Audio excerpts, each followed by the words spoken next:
Adu mulut pedagang dan Satpol PP terjadi saat penertiban lapak pedagang di Pasar Sumpang Minangai, Kecamatan Bacukiki Barat, Kota Parepare. Pedagang protes dan tak terima lapak mereka ditertibkan petugas. Seorang pedagang bahkan pingsan saat adu mulut. Penertiban lapak dilakukan karena dianggap melanggar aturan. Namun pihak pemerintah Kota Parepare segera memberikan solusi bagi para pedagang yang digusur. Pemerintah kan sudah kasih solusi, jadi kita tetap ikuti itu solusi. Karena ini kan sudah pelarangan resmi dari pihak pemerintah, jadi kita harus patuh. Cuma dengan catatan pemerintah harus kasihkan solusi.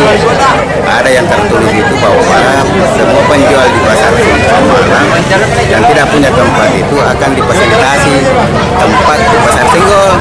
Ya kalau itu sudah terpenuhi tidak ada masalah. Itu